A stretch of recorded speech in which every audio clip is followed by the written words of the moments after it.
Buenos días. Buenos días a todos por estar con nosotros en este webinar tan importante. Veo que todavía sigue entrando la gente, pero tenemos una agenda llena el día de hoy, así es que vamos a comenzar. Mi nombre es Gavin West de CPWR y también, eh, perdón, va muy rápido. Voy a ser el moderador del panel sobre calor y manejo de las temperaturas y vamos a ver qué es lo que se puede hacer al respecto. Pero antes de entrar a las presentaciones, quiero hacer una revisión general. Bueno, entonces vamos a continuar con la siguiente diapositiva.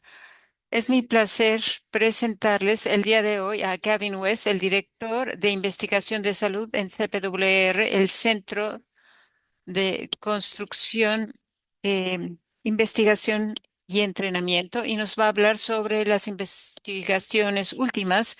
También tenemos a Brenda Jack Licht de parte de NIOSH en la División de Ciencia e Integración y va a hablar sobre trabajos en áreas donde hay mucho calor. Y luego tenemos a Nate Shriver, que es un higienista industrial, y él va a compartir alguna información práctica sobre enfoques saludables para manejar el calor.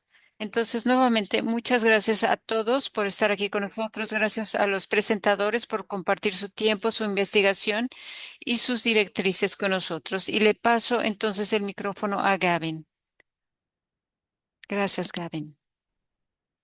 Muchas gracias por la introducción y muchas gracias por estar aquí. Bueno, vamos a hablar inicialmente sobre algo que está más allá de lo que tiene que ver con el calor y la exposición al calor de una forma tradicional, sino vamos a tratar de ampliar la panorámica. Entonces, CPWR tiene unas tarjetas de seguridad que nos dicen cómo prevenir este tipo de situaciones, golpes de calor, que sería una emergencia de salud o comportamiento alterado debido al calor. Estas son cosas importantes que tenemos que tomar en cuenta para llamar rápidamente a 911. Y es importante entrenar a los trabajadores para que puedan reconocer este tipo de señales y sepan cómo responder y puedan tener un buen plan de respuesta en estas situaciones de emergencia. Pueden tener un acceso a este tipo de tarjetas y otro tipo de información en cpwr.com, calor hits. Hay mucha información ahí desde parte de CPWR como de parte de OSHA y NIOSH. Entonces, les quiero subrayar algunos recursos que están allí, como estas listas de verificación, listas de puntos problemáticos que hay que verificar, y hay otro que se puede utilizar diariamente, que tiene que ver con las condiciones, tareas y actividades que en el lugar y qué hacer cuando esto cambia. También es importante revisar las investigaciones continuas que se dan aquí. Si quieren participar, tienen toda la información aquí. También se mostraba en la diapositiva anterior y tenemos una encuesta que está ya ahí afuera nacionalmente y nos gustaría tener la respuesta de los trabajadores para poder tener su perspectiva, para saber cómo se siente estar allá afuera trabajando en situaciones de calor extremos. También estamos teniendo entrevistas con trabajadores, con la gente de administración, y nos gustaría tratar de incorporar la mayor parte de los sitios que sea posible. Entonces, si quieren participar o conocen a alguien que quiera participar, por favor, compartan esta información. Nuestro equipo de investigación en el área de calor trabaja con CPWR y con colaboradores externos para revisar las tendencias y cómo responde la industria. Hace como un año se publicó este folletín en agosto y en el centro tenemos este tablero que se actualiza periódicamente. Nos da indicadores a través del tiempo Y tenemos aquí, por ejemplo, que en promedio 15 trabajadores se mueren en el trabajo debido a situaciones de calor. Posteriormente hablaremos un poquito más sobre esto. Y en la parte de arriba tenemos ahí que hemos tenido también una participación con ellos, con Dutch Network. El trabajo que hacemos con ellos tiene que ver con lo que se hace en general en términos de prácticas que llevan a cabo los contratistas y cómo es que podemos administrar el riesgo. Entonces, aquí hay muchas cuestiones relacionadas con el calor. Por un lado, tenemos que revisar los pronósticos de temperatura, el índice de calor, las demandas del trabajo. Y esto es importante porque la investigación muestra que este es un punto muy importante que puede afectar la salud de los individuos. No mucha gente utiliza equipo de protección personal en relación al calor. Y esto puede ser muy importante porque si el equipo de protección no permite que el cuerpo libere el calor, pues es un punto importante a considerar. La mayor parte de los contratistas no toman medidas directas en el sitio de trabajo. Generalmente solamente se ve la temperatura, pero también hay otras aplicaciones allá afuera de parte de OSHA, y NIOSH, AYA, que nos ayudan a tomar distintas mediciones o ciertos parámetros para administrar estas situaciones. También es importante poder tener sensores de temperatura en el sitio. En términos de la exposición al calor, vemos que esta ha estado aumentando con el tiempo. Y casi toda la gente que respondió a esta entrevista tiene prácticas para poder tratar de reducir el calor en el área de trabajo, porque podemos ver muchas cosas que tienen que ver con controles, como tener sistemas de revisión de cambios en el cuerpo para que los compañeros se puedan monitorear entre sí. Hay planes de respuesta, etcétera. Puede utilizarte también áreas para tener pausas o vehículos con aire acondicionado cuando no es posible tener otra temperatura en el lugar.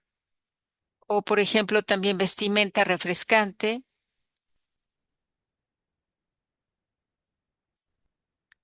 Muchos presentadores van a hablar un poquito más sobre lo que es la aclimatización. Nosotros no vimos mucho uso de PPE ni monitoreo.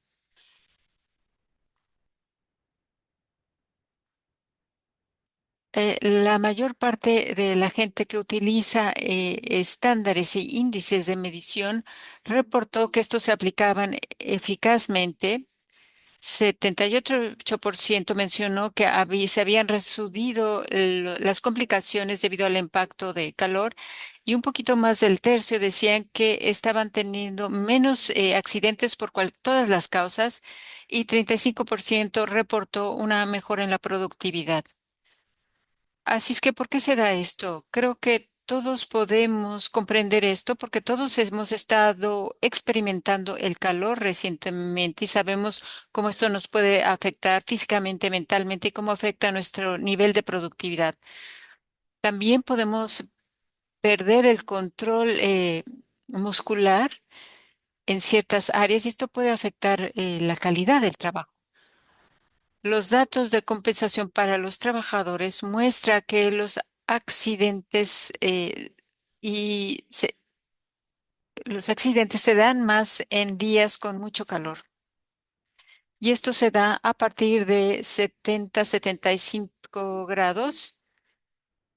Y pueden ver aquí la gráfica, cómo llegamos hasta 6% cuando tenemos temperaturas arriba de 95, 100 grados. Y este efecto es aún más importante en el área de construcción y tiene sentido porque el trabajo generalmente es en exteriores. Investigaciones de Harvard y de la Universidad de George Washington estimó que ha habido muchas caídas que se le atribuyen también al calor. aunque estas no tienen,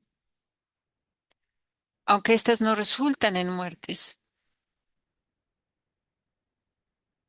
Entonces, estas caídas, aunque no sean fatales, están relacionadas con los estándares que se aplican en los distintos sitios. Actualmente, CPWR está trabajando con estos grupos de individuos para revisar eh, el número de muertes en relación con los índices de calor.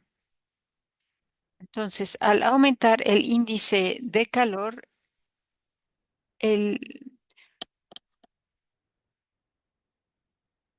pueden ver aquí en la gráfica cómo tenemos en el área de construcción un impacto más importante de muertes en comparación con el resto de las industrias.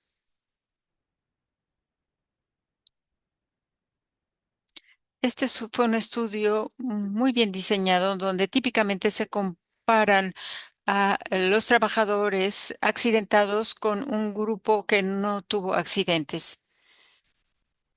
Se compara también incluso al mismo trabajador contra sí mismo en distintos días y esto nos ayuda a comparar a la gente con otra en otras condiciones y contra sí misma. La red de Isla nos ha ayudado a identificar y prevenir también problemas renales crónicos. Esto se aplicó en una comunidad de Nicaragua en el 2022, me parece, donde tenían estos individuos jóvenes que se estaban muriendo de problemas renales, hombres que eran jóvenes y saludables en general. Y entonces esto les hizo pensar que había un problema importante. Y a partir de entonces se ha documentado este problema. Y esto se da cuando hay una combinación de exposición al calor y trabajo físico fuerte o pesado y la falta de equipo de protección adecuado. Las fallas renales agudas pueden llevar también a un problema crónico. Así es que cuando tenemos hipertermia, lo que sucede es que el cuerpo necesita enviar más sangre a la piel para disipar el color y sudamos más. Y esto lleva a esta cascada de efectos donde aumenta la temperatura, aumenta el flujo sanguíneo y esto lleva este tipo de isquemia localizada en los riñones, y también tiene que ver con el estrés oxidativo. Y todo esto afecta a los riñones y nos puede llevar a fallas renales agudas. Otro tipo de investigaciones sobre la salud renal. Estos estudios realmente son pocos. En Florida se revisaron 58 trabajadores, se hizo una eh, encuesta, se les monitoreó, les tomó muestras de orina antes y después del trabajo. Ahí más o menos el índice de calor es de 88,4 grados, pero se encontró que la deshidratación severa se duplicó durante esta temporada, durante los periodos de trabajo. Y 42% de la gente reportó síntomas relacionados con este tipo de padecimientos. Aquí tenemos otro estudio patrocinado por CPWR. Ahí tenemos que trabajadores que estaban expuestos a niveles de calor moderados o severos mostraban un impacto importante a nivel corporal. Es- y las cuestiones que estaban más asociadas con estos problemas tenía que ver con qué tan hidratados estaban y cuál era su temperatura corporal. Los medimos a través de 3 días. En Celsius, 37 es la temperatura normal. Así es que en relación a otro tipo de organizaciones, es importante no pasar de 38,5 grados porque ahí es cuando empezamos a tener problemas y sin embargo 4% llegaba a ese nivel. Los estudios muestran que las temperaturas más calientes se relacionan con un aumento en el riesgo de suicidio,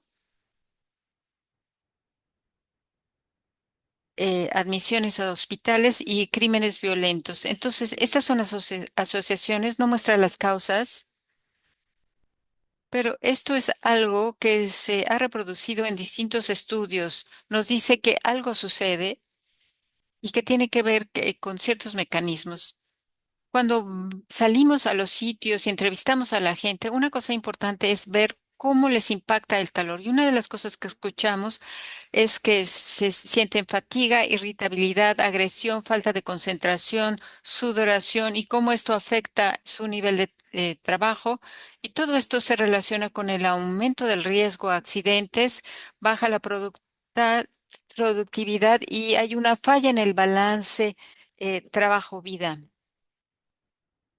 Les puedo decir que 9 de 10 pleitos tienen que ver con este tipo de situaciones. También la exposición al calor puede disparar distintas condiciones de salud, incluyendo problemas cardíacos o afecciones pulmonares, problemas psiquiátricos y cosas como problemas renales, y sobre todo si la gente tiene diabetes y también problemas en relación al parto. Todo esto se magnifica si hay incendios alrededor. Sabemos que estos sistemas funcionan de forma separada, es decir, los incendios y las alertas de humo. Tuvimos un incidente hace poco con Canadá, donde había alertas importantes para los grupos sensibles, y uno de los grupos sensibles son los niños. Yo tengo un niño de 6 años y me puse a pensar, bueno, ¿qué podemos hacer hoy? ¿Salimos o no salimos? Pero hay ciertos trabajadores que pueden no tener este lujo, que tienen que salir a trabajar en estas condiciones y yo pienso que estos sistemas y estas alertas se pueden integrar más para ver los riesgos globales. Los niños son un grupo sensible porque tienen un nivel de respiración más alto. Y los esfuerzos cuando estamos en condiciones de calor, uno respira más y todo este humo entra más profundamente también a los pulmones. Si además estamos deshidratados, pues las toxinas no salen tan fácilmente del cuerpo. CPWR está analizando certificados de muerte para ver cómo es que ha contribuido la exposición al calor a estas situaciones. Y este tipo de análisis va más allá de revisar los golpes de calor, es decir, no revisamos las muertes solamente en relación al calor, sino cuando el calor es un factor que contribuye a sus enfermedades o problemas, por ejemplo, para gente que ya tenía diabetes, problemas cardíacos, enfisemas, fallas renales, etcétera. Así es que si vemos las muertes de esta forma más amplia, identificamos alrededor de 600 muertes en los últimos años. Y solamente en los últimos años, la industria ha permitido que este tipo de causas de muerte sean reportadas y sean incluidos en los certificados de muerte. De hecho, no todas las muertes se relacionan o están codificadas como relacionadas con el trabajo. Y entonces nosotros hicimos, bueno, lo que dijimos es vamos a revisar y comparar para ver realmente cuáles sí están relacionadas con el trabajo y cuáles no, cuáles estaban trabajando fuera, con qué tipo de herramientas, en comparación con otros trabajadores que eran administradores o trabajaban en otro tipo de condiciones y que podían trabajar dentro de trailers, por ejemplo. Y como es esperado, pues la mayor parte de las muertes se daban con la gente que trabajaba en el exterior. Bueno, eso es lo que tengo para compartirles y con todo gusto le paso el micrófono al siguiente presentador. Gracias, Kevin.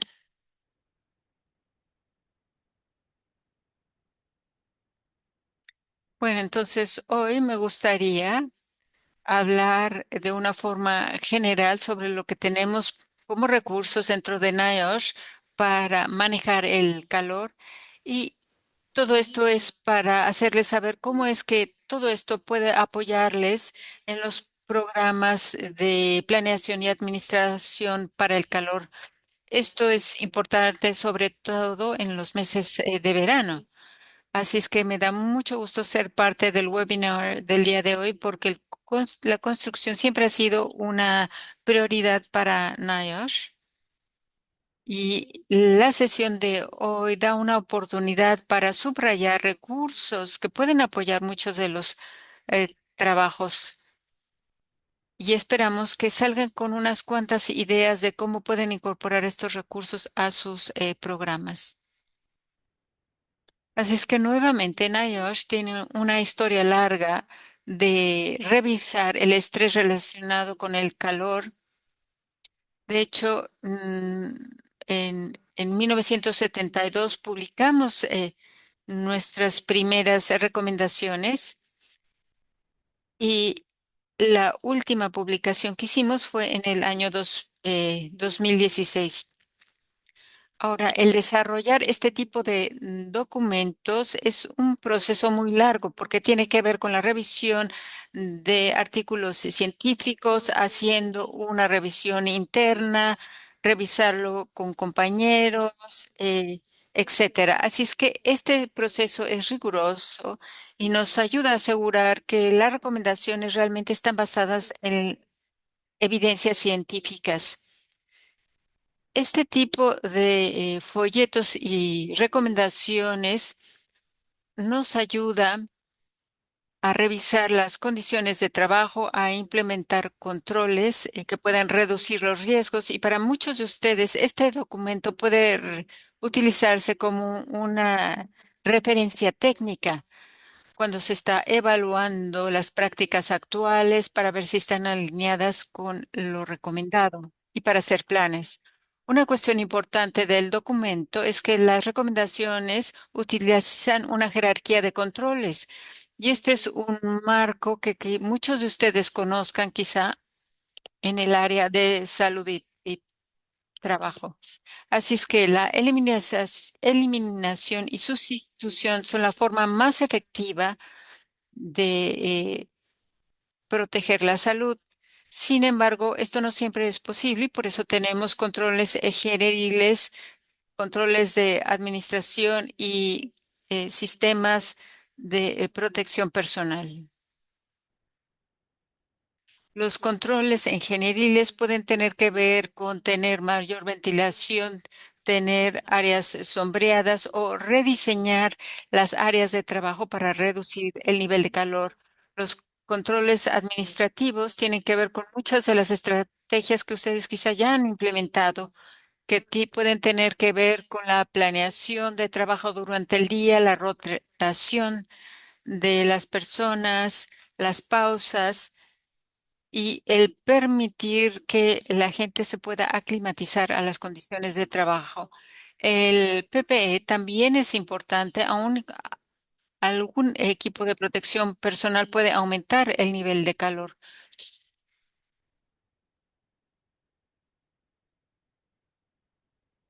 En ciertas situaciones se pueden utilizar, por ejemplo, vestimenta mojada o fría que puede bajar la temperatura personal. Así es que en general el documento provee ciertos criterios y ciertos planes generales para darles información a la gente sobre las recomendaciones médicas más relevantes. Además de ese documento de criterios, ofrecemos distintos recursos de manera gratuita y que están disponibles en la página de CDC. Estos otros productos de comunicación están diseñados para un público más amplio, para pequeños negocios, por ejemplo, y para el público en general. Y aquí tenemos distintos tipos de soluciones de trabajo, infográficos, eh,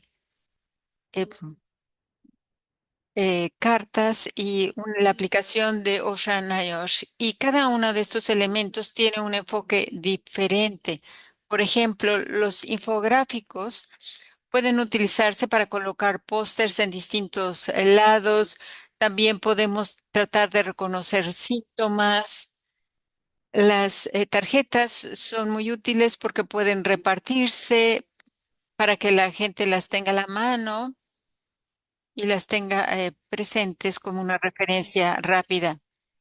La aplicación de Ocean iOS es uno de los recursos más reconocidos y puede ayudar a los supervisores a revisar cuáles son los días de mayor riesgos y recordarles a los trabajadores que se hidraten rutinariamente. También se puede localizar la posición de los trabajadores para estimar el nivel de calor. Y en base al índice de calor, el app da un nivel de riesgo junto con precauciones recomendadas. También se da información sobre síntomas de enfermedades relacionadas con el calor, factores de riesgo personal y recomendaciones. Y uno puede ahí poner también alertas personalizadas. Otra característica importante es que esta aplicación está disponible tanto en español como en inglés. Automáticamente se ajusta al idioma que se tenga ya en el teléfono.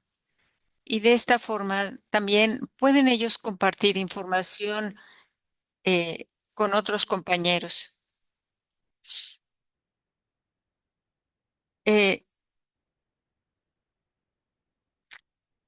Tenemos también esta página con toda esta información que puede ser utilizada en todos los distintos tipos de industrias. También se pueden escoger los controles más pertinentes a partir de esta información. También tenemos información técnica, recursos de entrenamiento y aquí se dan materiales que pueden utilizarse para estos propósitos en distintos idiomas, tanto en español como otros idiomas, para que estén disponibles para más trabajadores y para las organizaciones que quieren materiales impresos, pues esto se puede pedir también, se puede solicitar y se los podemos enviar por correo. Así es que al continuar desarrollando recursos en iOS, es importante saber si estos realmente están dirigidos a los trabajadores y si son utilizados. Y por eso nos gusta escuchar como retroalimentación qué es lo que la gente cree que es más útil, cómo se puede mejorar y cómo es que se utilizan en la práctica diaria. Aun y cuando muchos de estos recursos fueron desarrollados en base a recomendaciones recolectadas previamente, no hemos recibido suficiente retroalimentación. Y entonces, para esto, para tratar de tener información, se hicieron 18 grupos focales para tratar de recolectar información de distintos trabajadores. Y con esto pudimos evaluar distintos productos que tenemos disponibles, incluyendo la app, las infográficas, las tarjetas de hechos claves, etcétera. Nosotros les pedimos a los participantes que nos comentaran sobre la claridad de la información, la facilidad de uso, etcétera. También queríamos saber si las recomendaciones podían aplicarse de forma realista en el área de trabajo. Entonces, actualmente estamos recolectando y analizando toda esta información. Ojalá podamos compartirles los resultados pronto, pero sobre todo queremos mejorar los recursos para tener mejores productos en el futuro. y ojalá que también todos estos recursos incorporen la parte de comunicación de manera importante. Así es que con esto termino mi presentación. Espero que esto les haya ayudado a comprender todas las cuestiones de calor y los recursos prácticos que están disponibles para los trabajadores. Quisiera invitarlos a que revisen todos estos recursos y que los comparen con sus proyectos para manejo de calor en su área de trabajo y ver cómo se relacionan. Y si quieren aprender más, simplemente pueden meterse a Heat Stress en nuestra página, en donde van a encontrar este documento con los criterios, así como todos los recursos que mencioné. Tienen aquí también mi información de contacto por si tienen alguna pregunta o quieren información adicional. Así es que con esto, pues termino mi presentación. Ahora tenemos a Nick Schreiber. De el Buenas tardes, mi nombre es Nate Schreiber, soy un higienista industrial y trabajo con HSFNA. Y lo que nosotros hacemos es que revisamos los costos de la aplicación de distintos recursos para administrar el impacto del calor. Generalmente yo comparto estadísticas de problemas que encontramos.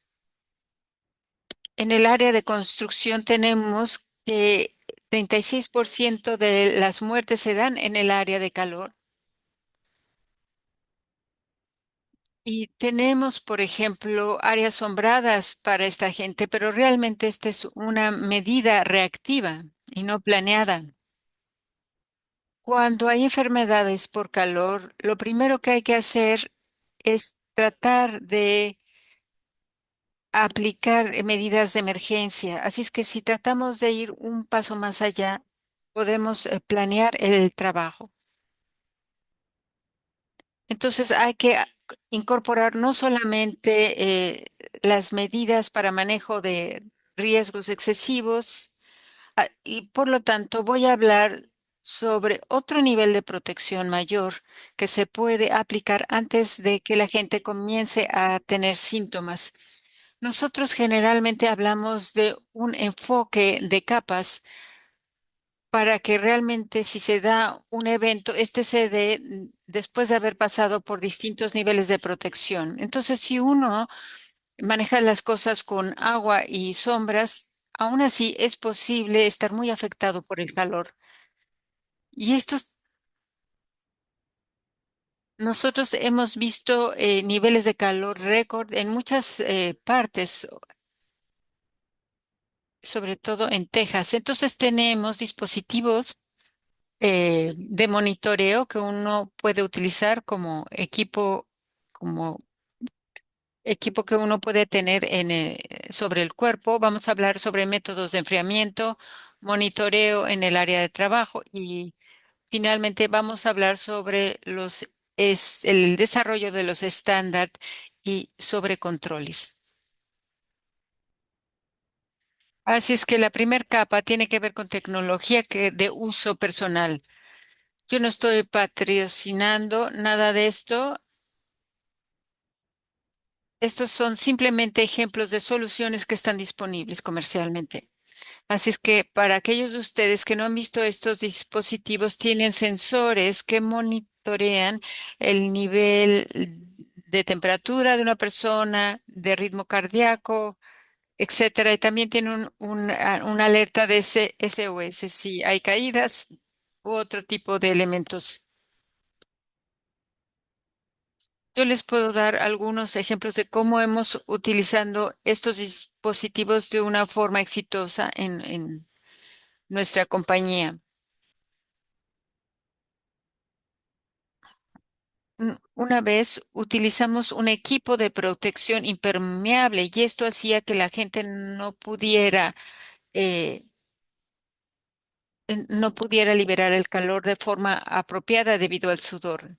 Entonces, la única forma de poder rastrear la temperatura interna fue a través de dispositivos como estos, de forma tal que el supervisor monitoreaba la temperatura de la gente y la sacaba del área de trabajo en base a los datos que recibía. También estos dispositivos son útiles para aclimatización, porque muchísimas de las muertes se dan en el primer día o la primera semana de trabajo. Así es que hay que pensar sobre lo útil que puede ser esta tecnología para monitorear a los nuevos trabajadores o para monitorear a los trabajadores cuando tenemos olas de calor. Con este dispositivo tenemos que lo podemos configurar para de una forma personalizada para distintos niveles de resistencia, de edad, etcétera. Les presentaré los costos al final, pero simplemente es importante que estos dispositivos nos pueden dar gráficas diarias o semanales, así es que nos pueden ayudar muchísimo cuando tenemos situaciones de calor. Luego tenemos los métodos de enfriamientos. Todos conocemos los abanicos, pero quiero mencionar por qué son importantes. La razón por la cual enfrían adecuadamente es que ayudan con la evaporación del sudor. Por cada metro de sudor que se evapora, se jalan como 580 kilocalorías de calor.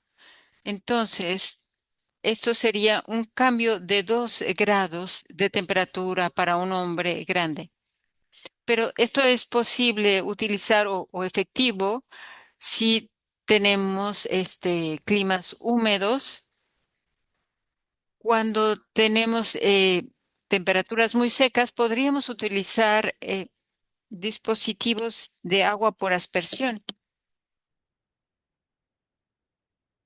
Pero utilizar estos sistemas de aspersión son contraproducentes en ambientes que son de por sí ya húmedos. Pueden ver ahí un abanico que se puede montar fácilmente y que es muy portátil. En el área de la derecha hay otro tipo de ventilador que puede colocarse sobre un tambor con agua. Y lo práctico aquí es que hay que entender primero en el clima de la zona antes de invertir en este tipo de ventiladores, porque he visto que se utilizan de forma inapropiada. Y estos son quizá mis controles favoritos porque son increíblemente efectivos y cuestan casi nada. Así es que algunas de las soluciones más importantes vienen del área militar. La primera técnica que les muestro es la inmersión en agua para el enfriamiento. Y ahí teníamos que cumplir con 3 criterios. Estos sistemas tenían que ser simples, efectivos y portables. Entonces, estos criterios se pueden aplicar fácilmente en muchos trabajos. La razón por la cual esto funciona muy bien es porque el agua es un medio mucho más efectivo para remover el calor del cuerpo que el aire.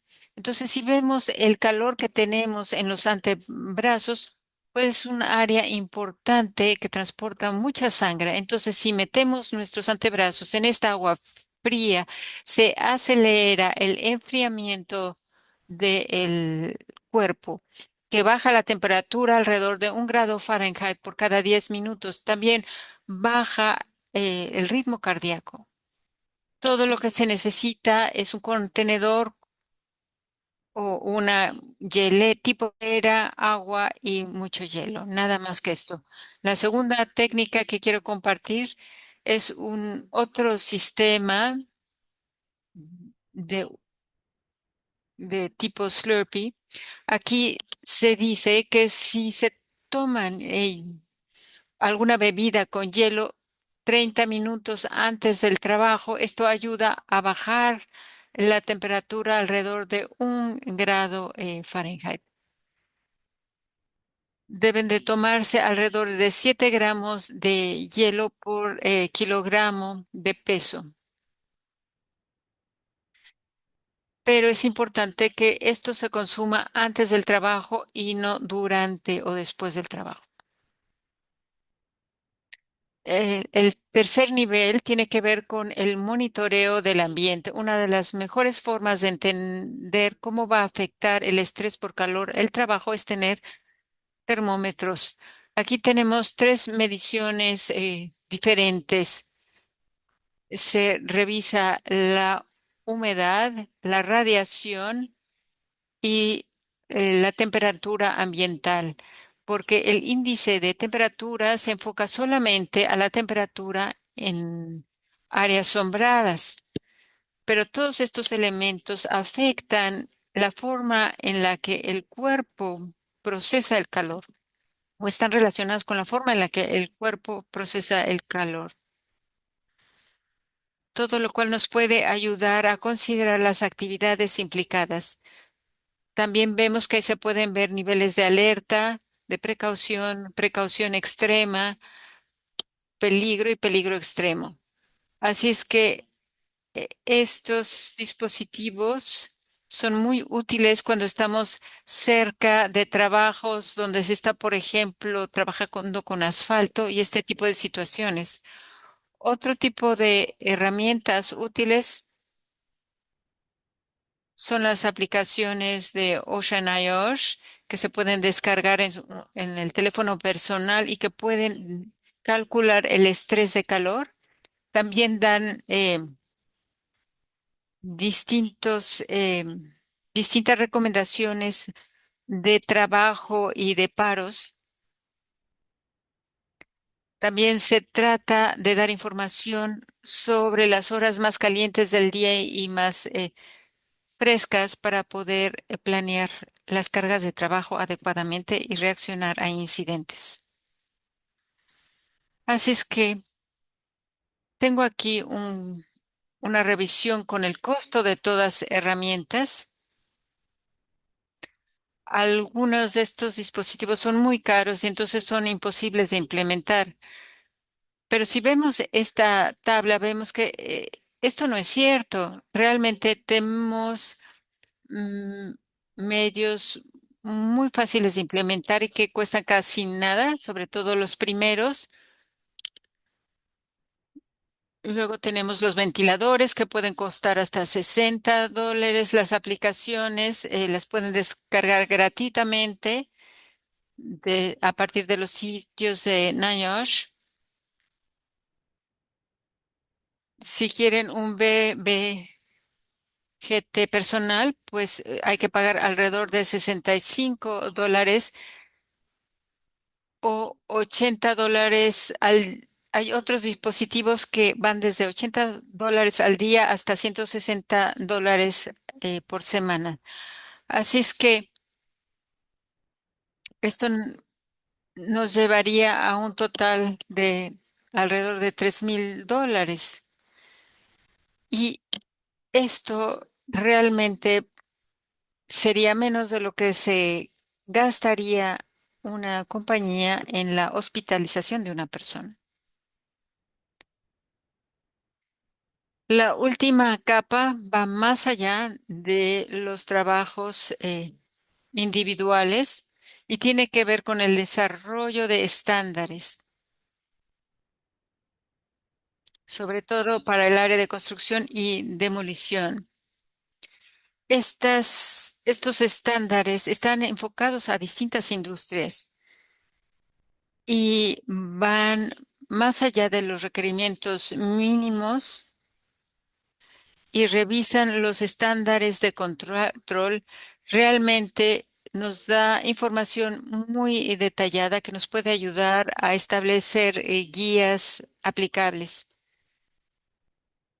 También tenemos distintos comités que trabajan junto con CPWR para revisar todos estos estándares.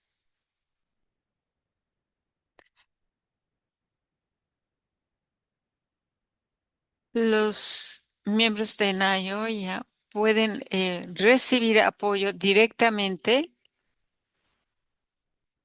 y tenemos muchos recursos gratuitos también disponibles. Para concluir, me gustaría motivarlos para que utilicen algunos de estos dispositivos y herramientas, que utilicen tecnología de monitoreo y que utilicen cualquier tipo de herramienta, sobre todo si es así de barata. Muchas gracias a todos por su atención y le voy a pasar el micrófono a Don para la última parte de nuestra presentación. Muchas gracias, Nate. Muchas gracias por todas las presentaciones. Bueno, tenemos ahora tiempo para las preguntas y respuestas. Nos vamos a enfocar en las preguntas que ya teníamos y después revisaremos el chat. Invito a los presentadores a que también revisen el chat por si ven alguna pregunta que creen que particularmente relevante. La primera pregunta que tengo es para Brenda. ¿Qué piensas tú que es la definición de golpe de calor? ¿Puedes discutir este tipo de golpes de calores en la industria o en el trabajo? Bueno, típicamente la gente comienza a mostrar síntomas de cansancio y el golpe de calor es muy serio porque realmente es una amenaza para la vida y es una emergencia médica que requiere tratamiento. Así es que básicamente el golpe de calor se da cuando el sistema de regulación de temperatura del cuerpo ya no puede mantenerse a la par del aumento del calor en el ambiente. Y hay dos tipos diferentes de golpes de calor. Hay el tradicional y el que tiene que ver con ejercicio. El primero tiene que ver con ondas de calor que duran mucho tiempo y se relacionan con las noticias que escuchamos sobre niños o ancianos que son afectados por esto, porque es una de estas situaciones donde escuchamos que tenemos que ir a checar a nuestros padres ancianos o lo que sea. Y el otro tipo lo vemos más en gente que está haciendo trabajo pesado, como trabajadores, atletas. Mucho de esto sucede en los estados más calientes antes de que inicie la temporada escolar, por ejemplo.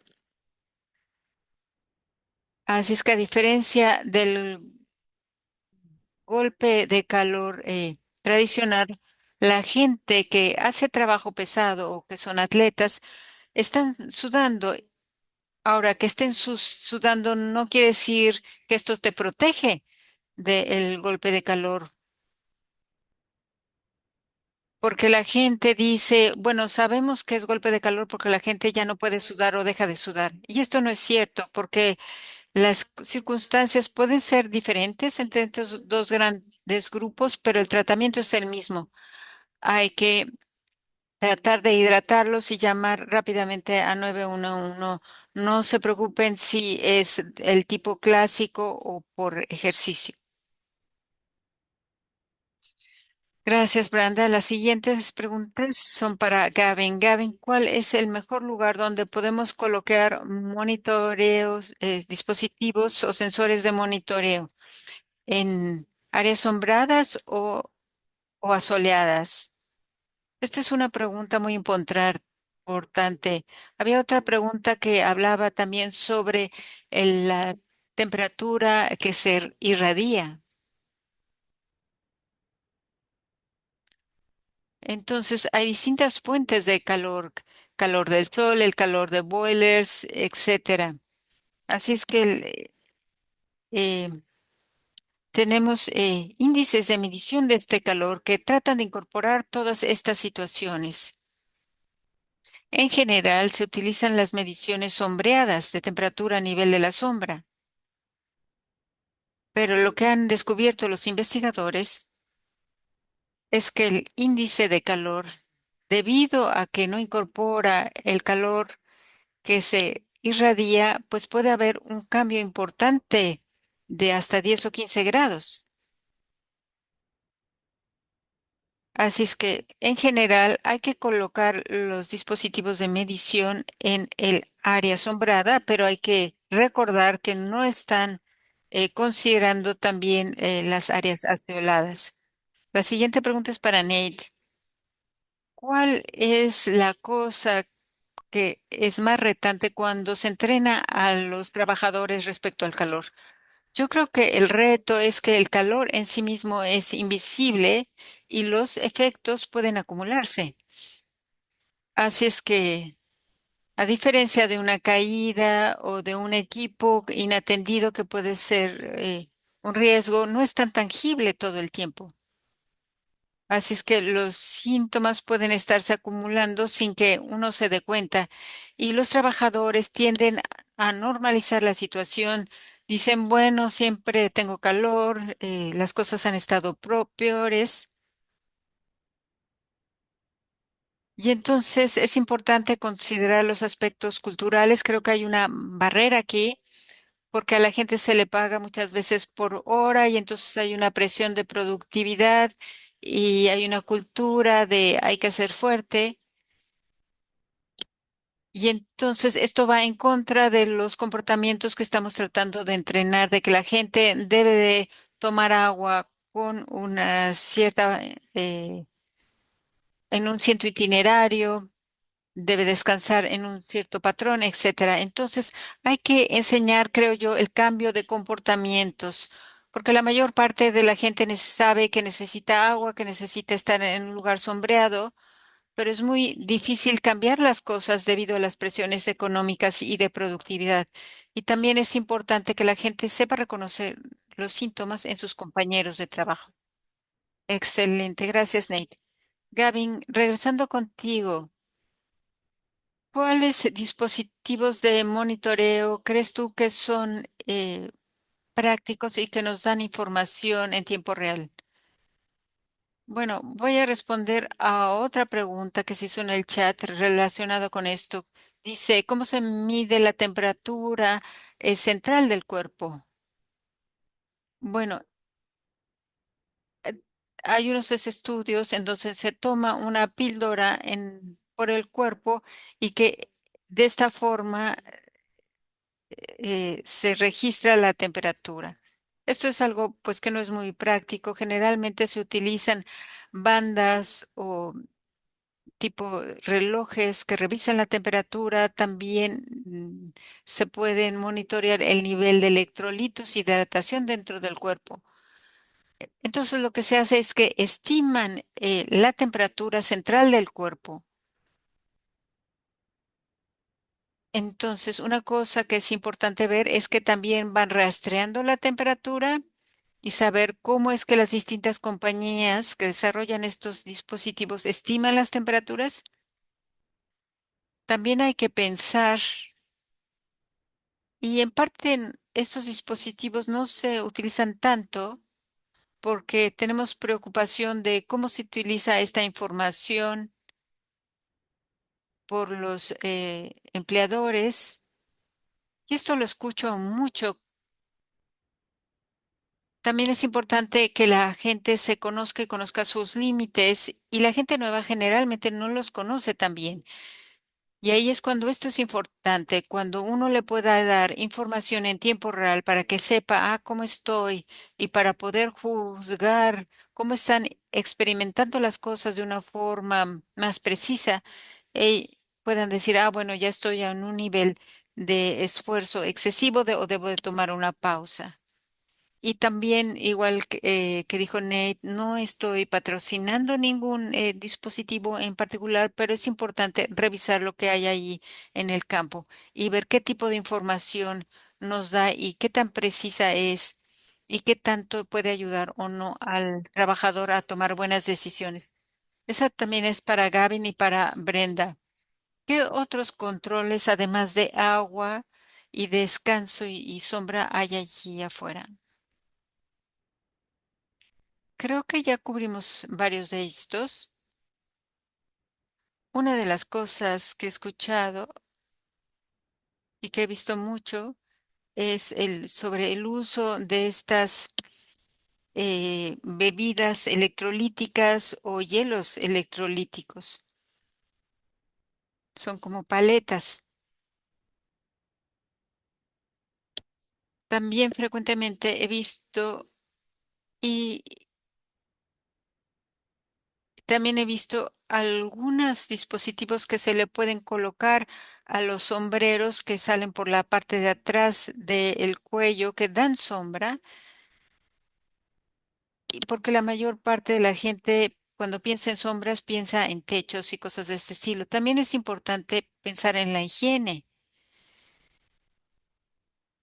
porque hay que saber si, por ejemplo, los sanitarios están cerca del área de trabajo o no, o si hay lugares donde la gente puede irse a tomar la temperatura y está cerca del área de trabajo, porque si está muy lejos la gente no va a querer caminar tanto. Y entonces, esto es algo también a considerar. Así es que la climatización es importante en general y se podría hablar mucho al respecto. Pero bueno, le voy a pasar el micrófono a Brenda para ver si ella puede subrayar estos puntos mejor.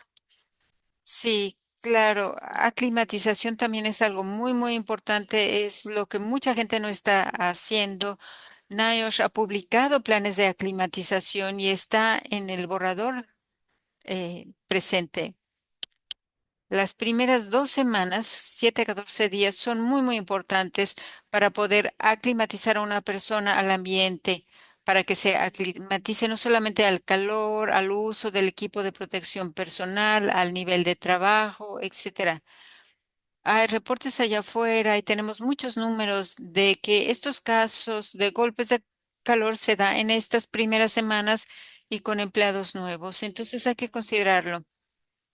También ya mencionamos sistemas de apoyo con los compañeros y una cuestión que ocurre es que la gente comienza a sentirse mal y hay cambios cognitivos. Por ejemplo, cuando tenemos un golpe de calor, la gente puede no poder pensar correctamente, poder no poder responder a cuál es tu nombre.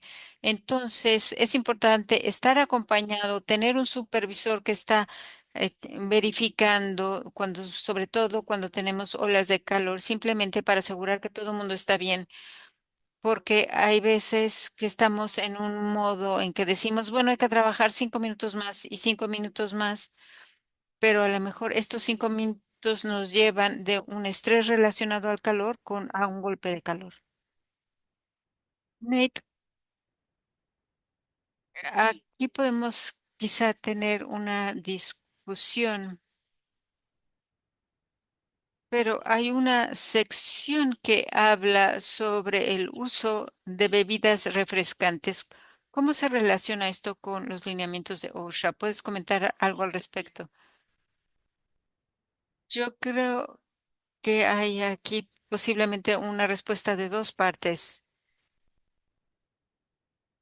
Les puede decir lo que dice primero NSA 10 sobre los electrolitos. Ahí se dice que cuando los empleados están involucrados en trabajo pesado, en temperaturas mayores a 8 grados, que los trabajadores deben de darles eh, bebidas de forma gratuita porque el agua sola es insuficiente a este nivel de calor en general. También no deben de utilizarse bebidas con cafeína ni azúcar. Se enfatiza el uso de electrolitos y de sodio porque es el que más se pierde a través del sudor y es el que realmente gobierna el balance interno a nivel de electrolitos en el cuerpo. Así es que eso es lo que yo entiendo que es lo que dice el estándar. Y el estándar 1050 es un estándar consensual, o sea, no es un requisito, pero es algo en el que todo el mundo tiende a estar de acuerdo. Muchas veces se dice que lo referencia OSHA como evidencia de un riesgo potencial y que tiene que ver con formas en las que uno puede manejar los riesgos, pero A10 realmente es voluntario. Así es que lo que yo pienso al respecto es que si tú lo adoptas, por ejemplo, si tienes una provisión de electrolitos de una forma anticipada, yo creo que nos ayuda, ayuda a la preparación general de las condiciones de trabajo para el trabajador.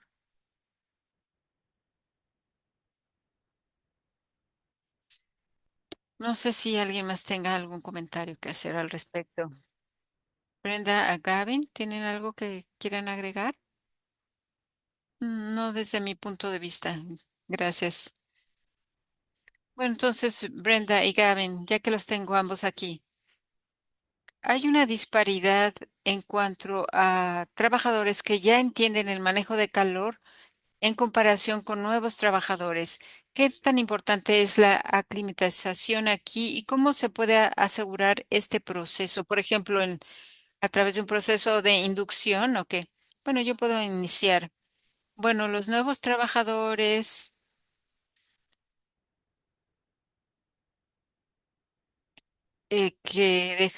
trabajadores que están cerca de un golpe de calor o que dejaron de trabajar por un tiempo y regresan a trabajar, todos tienen un riesgo importante y entonces la aclimatización debería de considerarse. Nosotros repetimos la exposición y claro que los cuerpos son más eficientes en sus procesos de enfriamiento después de 2 semanas. La gente suda más, su sistema cardiovascular se adapta y pueden llevar a cabo el mismo trabajo con un nivel de temperatura interno más bajo y con un ritmo cardíaco más bajo. Pero es importante comprender que hay muchas variaciones individuales, factores como nivel de salud general, nivel de rendimiento físico, edad, enfermedades recientes. Todo esto tiene que ver con qué tan fácil se adapta la gente al calor o no. Entonces, es importante formalizar un plan de aclimatización y seguirlo. En los procesos de inducción es importante identificar a los trabajadores que regresan o los nuevos y monitorearlos en las primeras 2 semanas. Y luego los supervisores necesitan saber qué personas tienen que someterse a este proceso de aclimatización. Es importante también la parte de hidratación y tener pausas en áreas sombreadas porque la aclimatización también se puede perder un poquito.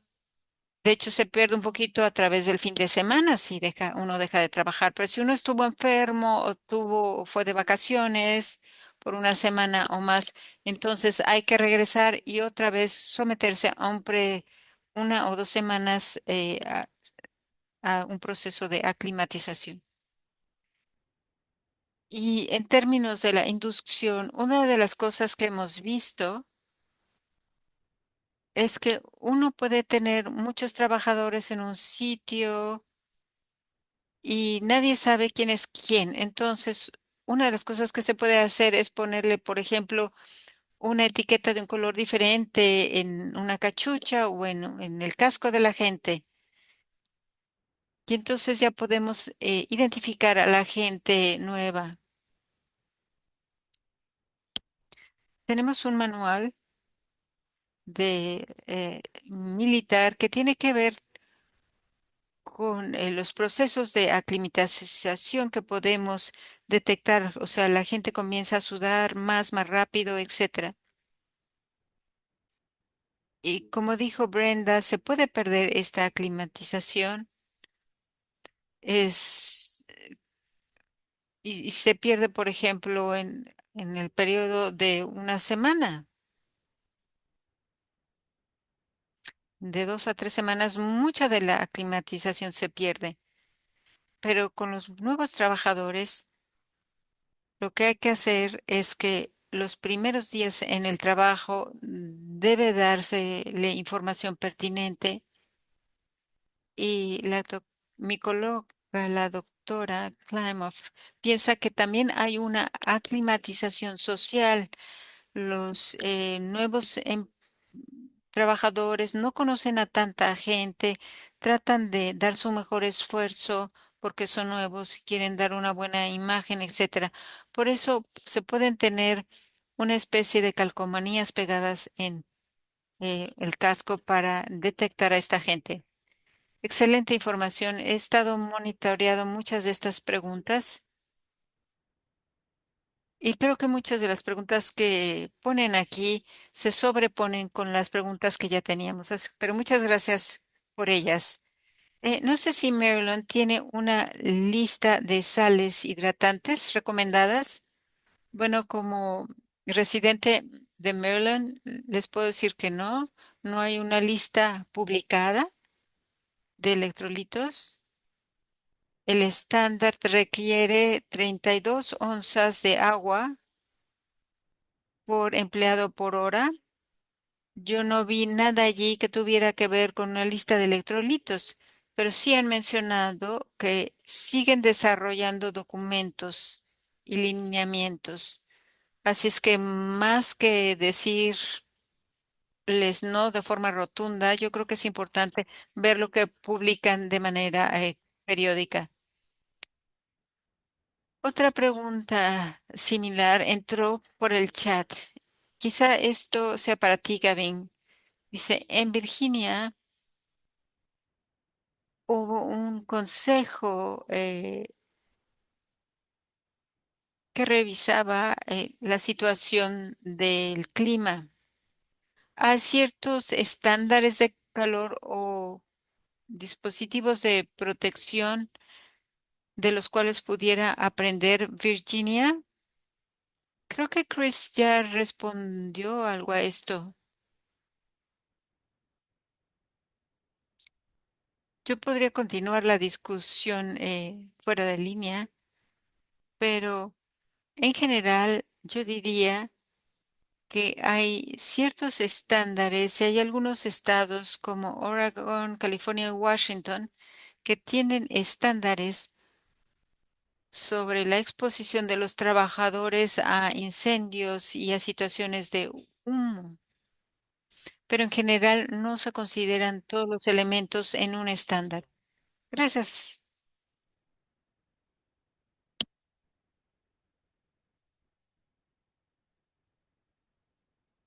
Gracias. Realmente lo que queríamos es tratar de utilizar modelos de otros estados. ¿Qué tipo de primeros auxilios se les puede dar a los trabajadores que trabajan en sitios remotos?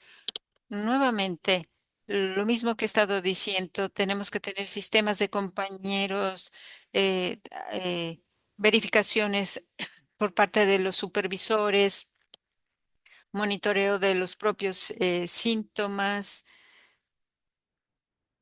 dispositivos de monitoreo.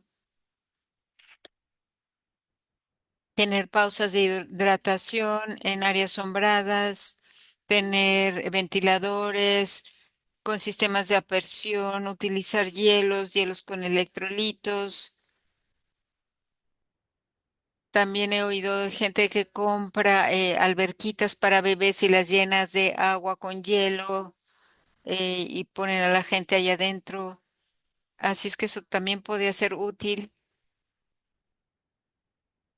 O la gente puede mojarse los pies en ese tipo de alberquitas, hay que asegurarse que el agua está disponible, los electrolitos y como mencionó Gavin, de que haya baños limpios y que estén cerca y también tener un plan establecido y que sea comunicable. También hay que tener un plan de respuesta que se comunique y es importante tener un buen sistema de comunicación, tener radios, tener teléfonos, tener coordenadas adecuadas para poder tener sistemas de comunicación y rescate, etcétera.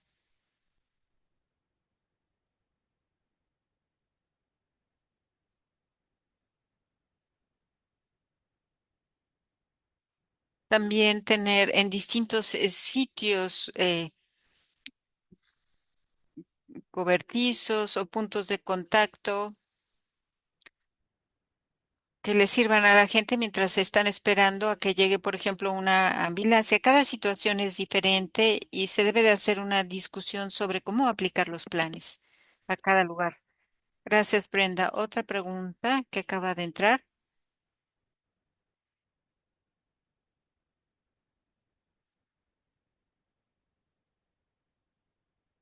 ¿Puedes hablar sobre las limitaciones, como las recomendaciones de Ocean IOSH?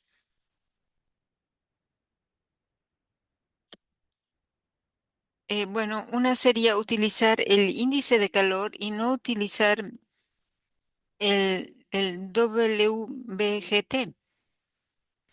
El índice de calor es bueno utilizarlo para preparar el día. Actualmente solo se puede utilizar en los Estados Unidos. Descarga información de nuestro Sistema Nacional de Clima y solamente tenemos información de los Estados Unidos, desafortunadamente. Ahora, si tú estás en un lugar donde, del cual no tienes la información o la descargas, de una forma inadecuada, sí puedes manualmente poner ahí la temperatura y la humedad, etcétera, y te puede hacer cálculos, pero estas son algunas de las limitaciones. Queremos mejorar la aplicación y hemos hablado sobre hacerla disponible a nivel mundial, pero necesitamos más recursos para eso. Gracias, Gavin. Con las temperaturas a la alza, ¿cómo podemos manejar las cosas de ir de una mentalidad de esfuerzo a una de salud y bienestar? Bueno, yo creo que es importante que la gente entienda la seriedad de este problema. Una de las cosas que hemos mencionado el día de hoy quizás sea información nueva para mucha gente, porque no solamente tenemos el problema del golpe de calor, sabemos que el calor puede afectar la capacidad de una persona para hacer el trabajo, que puede tener impacto en la salud mental y en distintos aspectos. En muchos de los sitios que he vigilado y he escuchado muchas historias importantes. Y si nosotros compartimos nuestras historias, esto también es importante, porque si tú tienes, por ejemplo, un golpe de calor, esto te va a afectar a futuro en tu vida. Vas a ser más sensible al calor y entonces vas a tener que monitorear mejor las cosas. Y la otra cuestión es que esto tiene que ver con la cultura de seguridad general que tenemos. Tienen a ir de la mano. Si tenemos un buen sistema de seguridad y de cultura, probablemente vas a manejar bien los temas de calor. Pero si no estás al tanto de los recursos que tenemos en CPWR, se puede pensar también en cómo se construye una buena cultura en el sitio y tenemos también muchos recursos respecto a estos temas, así es que los pueden verificar en nuestra página. Bueno, creo que ya se nos terminó el tiempo, pero no sé si Jessica nos permita terminar con una pregunta para Nate. Muchísimas buenas preguntas y comentarios en el chat. Lo vamos a grabar y se los pasaremos. Y entonces, Nate, ¿qué pueden hacer los legisladores para proteger a los trabajadores en los distintos estados? ¿Y cuáles serían los requerimientos de Ocean on IOSH en términos de estándares, si tienes información al respecto? Sí, yo creo que en términos de lo que pueden hacer los estados a nivel legislativo, bueno, yo tengo aquí una lista, pero desarrollar, por ejemplo, solamente un estándar de calor es algo muy útil. Distintos estándares, perdón, estados ya lo han hecho, como California, Nuevo México, etcétera.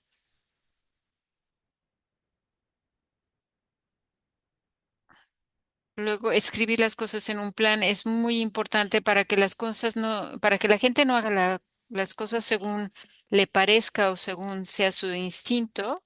Ins- También hay que requerir un plan de aclimatización y es importante rastrear o monitorear el progreso, tener las apps y la información en distintos idiomas también es importante. Y luego el que la gente quiera tomar pausas, el monitorear la temperatura interna y externa, reportar enfermedades relacionadas con el calor. Yo sé que mucha información se pierde porque mucha gente no sabe si la enfermedad se debe al calor o a otra cosa. Y una información que les quisiera compartir es que se pueden compartir con OSHA porque OSHA realmente quiere escuchar estos casos y estos retos que ustedes ven en las áreas de trabajo. Y cuando hay estos foros abiertos y se dan información sobre los sucesos, esto realmente puede ayudarles y puede ayudar a que progresen las cosas en este campo. Gracias, Nate. Gracias a los tres presentadores, Nate, Gavin y Brenda. Fue un honor poder ser el moderador de este webinar tan importante para proteger a nuestros trabajadores en el área de trabajo que están sometidos a situaciones de calor y calor extremo. Te paso el micrófono, Jess. Bueno, creo que hiciste muy buen trabajo, así es que no tengo nada más que agregar. Muchas gracias a los panelistas y a ti como moderador, Donald Peterson. Muchas gracias.